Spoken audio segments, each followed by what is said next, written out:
tani waa sheeko ku saabsan sida shuban biyoodku u bedelay tuuladeyda. Cayayaanka ilma qabatada ah ee shuban biyoodka ayaa webiga dhex qaada oo ku faafa. Waa cayayaan aad u yaryar laakiin aad khatar u ah. haweenku ayagoon dareemayn ayay webiga cayayaanka shuban biyoodka biyaha ku soo dhex qaadi jireen oo guriga keeni jireen. sidoo kale daqsigu lugihiisa ayuu ku soo qaadi jiray jeermiska shuban biyoodka waxa kaloo faafiya gacmaha oo aan la dhaqin. jeermiska shuban biyoodka ayaa biyahan cabayno noo dhex raaci jiray iyo sidoo kale cuntadan cunno. sidoo kale farahana wuu noo soo dhex raaci jiray.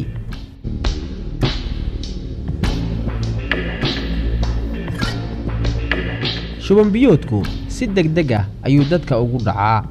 subaxdii markay ahayd aabbahay aad ayuu u ildarnaa. shuban aad u badan oo roob moodid ayaa ka socday. aad ayaan u naxay. gargaar degdeg ah ayaan u raadiyey si loo caawiyo.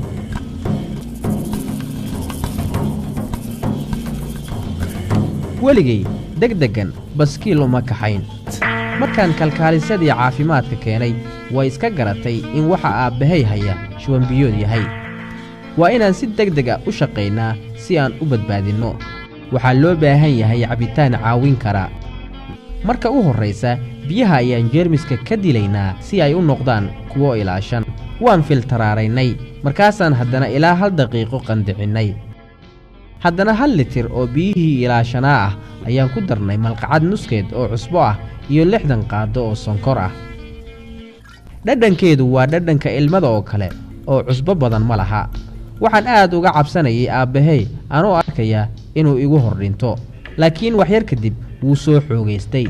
kalkaalisadii caafimaadku waxay ii faahfaahisay oo igu tiri ruux kastoo jeermiska shuban biyoodka liqa sida aabbaha ma wada noqdaan laakiin 2 gooraba cudurka way faafiyaan. hadda waxaa waajib igu ah inaan tuuladeyda biyaha ilaashan u qaado oon weliba baraa siday shuban biyoodka isaga ilaalin lahaayeen. waxaan arkay gabar biyo wadda markaasaan ku yidhi biyaha jeermiska ka dil adoo ku daraya dhibco koloriin ah oo haddana sug ilaa 30 daqiiqo. waxaa jiray nin rabay inuu cunto cuno gacmihiisoo wasakhaysan. waxaan ku yidhi waa inaad mar kastoo soo xaajootid gacmaha saabuun iyo biyo ilaashan isaga dhaqdaa. markaad cunto cunaysid waa inaad isku ilaalisid gacmo aan jeermis lahayn. waxaan arkay dad tuulada ka tirsan oo webiga jeermiska shuban biyoodka ku shubayay. waxaan ku yidhi waa inaad musqulo ugu yaraan 30 mitir webiga ka fog qodannaa. taasina nadaafadda tuulada ay aad muhiim ugu tahay.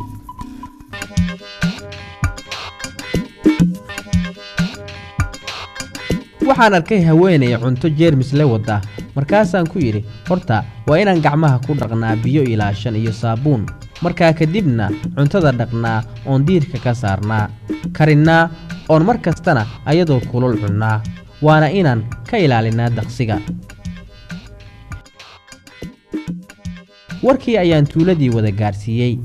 markaasaan ku noqday aabbahay si aan xaalkiisa u ogaado. waxaan ku farxay inuu roonaaday. tuuladannadii waxay noqotay meel caafimaad badan. biyahan waan iska miirnaa oo waannu karkarinnaa si aan jeermis la'aantooda u hubsanno.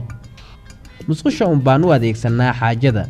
markaan ka soo baxnana gacmaha ayaan biyo ilaashan iyo saabuun ku dhaqannaa. daqsiga waan ka nabadgalnay. cuntadii waannu diirnay oon dhaqnay oon karinnay.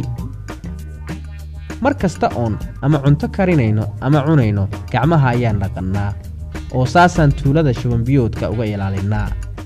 warkan dadka gaarsiiyey tuuladaaduna way noqon kartaa mid aan cudur lahayn.